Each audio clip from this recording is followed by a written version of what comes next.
morning to everybody. I'm Gilda D'Incerti, CEO of PQE Group, and I'm glad to welcome you to the second episode of Unconventional Female Thought. The idea of this program is to give a voice to women describing different aspects of their life and the challenges they have overcome. So today I'm happy to welcome Kimberly Afonso, who is the founder of a niche global agency specialized in corporate brand strategies and specifically dedicated to support the CEO in presenting and promoting their vision related to the brand of their companies. Kimberly, you are US born, but lived many years abroad, so very interesting to meet you and to listen to your voice. So my first question would be, you have had a very peculiar, let's say, trend in your professional career. So we are very curious to hear about your story, how you started, what were the major challenges, and how things are going now. Thank you, Gilda. Thank you for having me. So, yeah, I was born in the US in Philadelphia, and my mom was American, and my mom is American, and my dad is Portuguese. So I grew up with dual nationality. Of course, I'm definitely American. I consider myself American, but I also always had connections to Portugal through visiting, through speaking the language at a young age, and through having half of my family there. So it was really interesting growing up because even though I was American, I always did have a little bit more of a global view. In the US, we call this being a third culture kid, and it's when you actually relate to more than one culture. That's the term that we usually use, and I really resonated with that. It happened that at a young age as well, most of my friends also usually had parents that were foreign or who weren't born in the US. So from a young age, I definitely saw myself as being American, but also having ties outside of the US too. I went to university in the US, in New York, and afterwards I always wanted to have more international experience. At that time, I knew how to speak Portuguese, English, and Spanish. And I really wanted to open my mind more to knowing how the world works. So I decided after college that I wanted to take a job in Spain, and that was my first job abroad. I worked in marketing in Spain for 2.5 years at different companies, and it was a great experience. I saw, many of the things that American people think are true, that aren't true. I saw the good, the bad, the ugly, all of the sides of working outside of the US. And after those roles, one of the challenges was the companies that I worked in. From a young age, I didn't see them really promoting a lot of women within the companies. So I was, getting really good reviews from my employers, but I didn't really see a lot of opportunity for growth. So at that time, I decided I wanted to really take the leap and work on my own.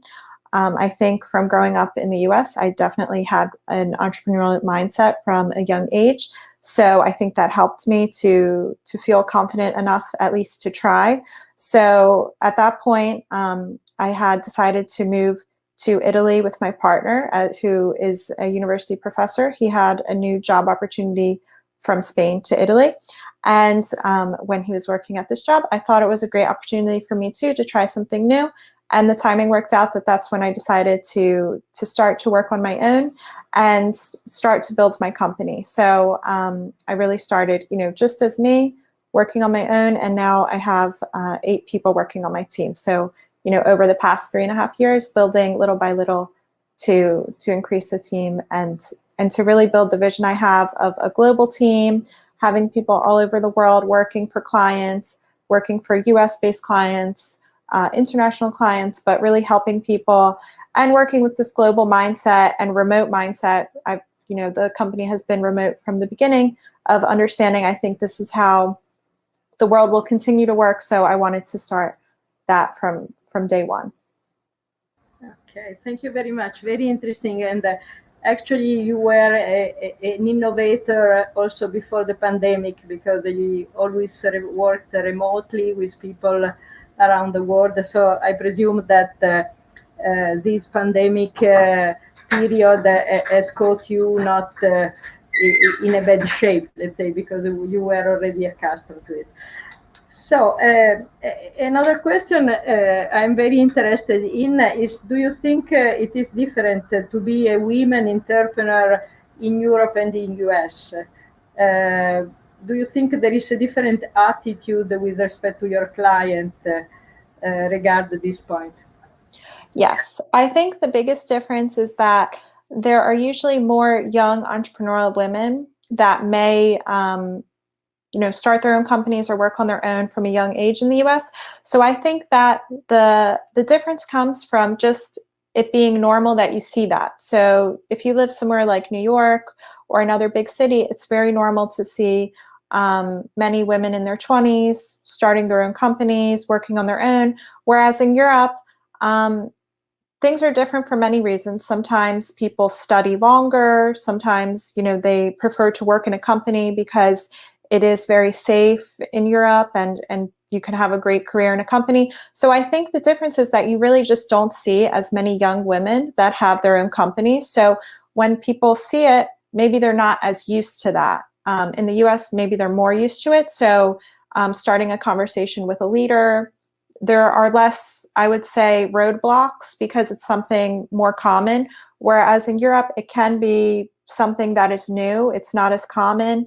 So, of course, I definitely have seen differences just in starting conversations where people are more surprised in Europe if you're, younger and have your own company, whereas in the US, they would say, great, that it seems kind of normal. So I think the challenge is just that it's not common, I would say. And this creates a little bit of a challenge when you start the conversation, because you're already starting from a place of, they don't fully understand that you have your own company, that you're working on your own. So you have to just explain a bit more to gain trust than maybe you would in the US. With that said, I don't think it's impossible or anything like that. I think it's just, as it's less common, people react the way they would to anything if they're not seeing it often where they live.